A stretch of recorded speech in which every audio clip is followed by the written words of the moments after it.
ଓହୋ କି ଝାଡ଼ା ଲାଗୁଛି ରେ, ବହୁତ ଜୋରେ ଝାଡ଼ା ଲାଗିଲାଣି, ଆଉ ରହି ହଉନି। ଯାଉଛି ହଗି ଦେଇ ଆସେ। କେହି କୁଆଡ଼େ ଆସୁନାହାନ୍ତି ଟି, ଯାଉଛି ଏଇଠି ହଗିଦେବି। କିଏ ଗୋଟେ ଆଇଲା ନା କ'ଣ ସାଉଣ୍ଡ ହେଲାଣି। ଆରେ କିଏ ସେଠି ରାଣ୍ଡି ଦେଖିକି ହଗୁଛି?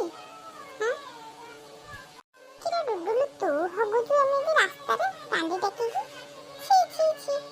ଓହୋ ହଗିଲା ବେଳେ କିଏ ଗୋଟେ ଡିଷ୍ଟର୍ବ କଲାଣି, ଆଉ ହଗେଇ ଦେବେନି। ଆରେ ତୋତେ ଇଆଡ଼େ ଶୁଣେବା, ମୁଁ ଏପଟେ କହୁଛି, କ'ଣ ତୁ ଇଆଡ଼େ ସିଆଡ଼େ ଅନଉଛୁ? ଓହୋ ସାନ ଜେଜ ତମେ କି? କଥା କ'ଣ କି କାଲି ଟିକେ ନନର ଧାର ମଙ୍ଗଳବାରିଆ ଭୋଜି ଦେଇଥିଲେ ତ, ସେଇ ଘାଣ୍ଟ ଖାଇକି ଟିକେ ପେଟଟା ଗଡ଼ ବଡ଼ ହେଇଯାଇଛି ଆଉ। ତୁ କ'ଣ ଛାଡ଼ିଥିବୁ କି? ନାଦିକି ଖାଇଥିବୁ ଆଉ। ହଉ ହଉ ସେତିକି ହଗେ। ସେପଟେ ଦେଖିଲୁଣୁ ଦାନା ମାଡ଼ି ଆସିଲାଣି, ଚାଲେ ଘରେ ହଗିବୁ। କ'ଣ ଦାନା ଆସିଲାଣି? ହଉ ହଉ ଚାଲ, ଆଉ ଏଠି ହଗିବିନି, ଆଉ ବାକି ଘରେ ହଗିବି। ହଁ ଚାଲେ ଚାଲେ, ଘରେ ଶୌଚ ହବୁ, ଚାଲେ ଚାଲେ ଜଲ୍ଦି ଘରକୁ ଚାଲେ। ହଁ ଜେଜେ ଚାଲ ଯିବା, ଆଉ ବାକି ଲୋକଙ୍କୁ କହିବା ଯେମିତି କେହି ଦାନା ସମୟରେ ଘରୁ ବାହାରିବେନି, ସବୁ ସୁରକ୍ଷିତ ଜାଗାରେ ରହିବେ।